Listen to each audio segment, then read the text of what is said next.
नमस्कार दोस्तों, मैं कविता शर्मा एक बार फिर से स्वागत करती हूँ अपने यूट्यूब एनएस ना केएस कौशिक ब्लॉग्स में।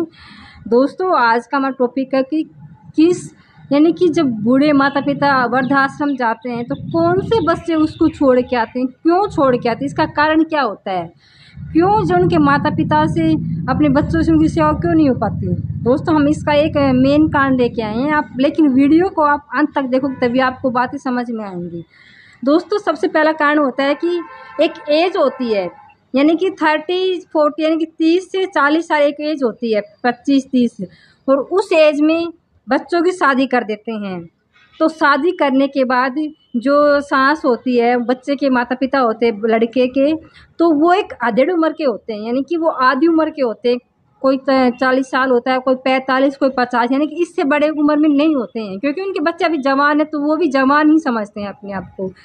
तो बहू अभी नई नई आई होती है, तो उस वक्त अपनी सास, जो उसकी सास बनी है, उसका मतलब होता है कि मेरा ही रोब चलाऊँ, कोई खाने पीने में कि भाई मैं ही करूँ, मेरे से ही सारा काम बहू पूछ से करे।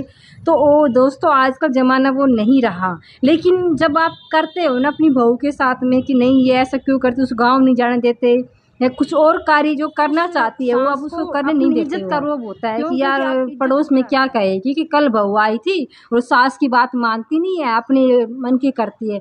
दोस्तों, एक बार उस बहू को जो अभी आई है 20-25 साल की, आप उस बहू से क्या उम्मीद करते हो? उम्मीद क्या करते हो आप? 60-70 की उम्मीद करते हो बहू को ये भी होना चाहिए, मेरी बात मारे, मेरा कहना माने। दोस्तों, जब आप आई, मेरी उन सासों से रिक्वेस्ट है, जब क्या आप आई थी तब आपने ये काम किया था? नहीं ना। तो आपके बच्चे हुए, आपने ज़िंदगी जी, आपने देखा, अपना अनुभव किया, महसूस किया, तब जाके आप इस उम्र में आके तब आपको ऐसा लगा कि हाँ सास बने हैं आपने। तो दोस्तों, जब आपने तकलीफ़ उठाई थी, पता है कि मेरी सास मुझे नहीं करने दे, तो आप क्यों कर रहे हो उसके साथ, बहू के साथ? एक बार उस बहू की माँ बन के देखो, वो आपकी बेटी ज़रूर बनेगी। ऐसा हो ही नहीं सकता कि आप उसकी माँ बनो, बेटी ना बने। दोस्तों, प्रेम कहते हैं ना, प्रेम एक वो धागा है जो टूटे हुए को जोड़ सकता है। तो दोस्तों, अपने अहंकार को ख़त्म करो। उन सासों से मेरी रिक्वेस्ट है कि अपने अहंकार ख़त्म करके अपनी बहू को अपनी बेटी वाली फीलिंग दे के देखो, फिर आपका वो करती नहीं करती है।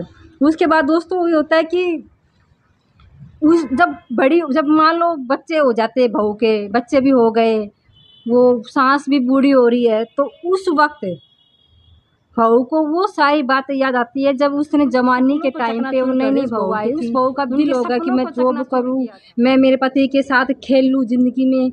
वही उसके टाइम थे खेलने के, और उस वक्त आपने ये काम करने नहीं दिया। वो उसको पहनने का शौक़ था, आपने उसको हर बात पे रोका टोकी किया, और अब आप उम्मीद कर रहे हैं कि बहू मेरी सेवा करे। ये कहाँ का न्याय है? फिर ऐसे कहेंगे कि माता पिता को वृद्धाश्रम में छोड़ के आ गए।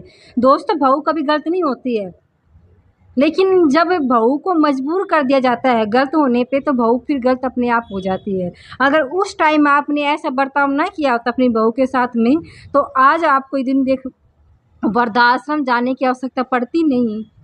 तो दोस्तों, मेरी सभी सास ससुर या बड़े भी, उन सभी से मेरा हाथ जोड़ के रिक्वेस्ट है कि अपनी जो नई बहू आई हैं उनको बेटी का सम्मान दो, फिर आप देखना वो आपको माता पिता का सम्मान देती नहीं देती है। दोस्तों, ज़िंदगी का चक्कर है, अगर आप क्या करना है ज़िंदगी में, यहीं रहेगा सब कुछ। एक मान सम्मान प्रेम की भाषा ही है जो आपके साथ जाएगी।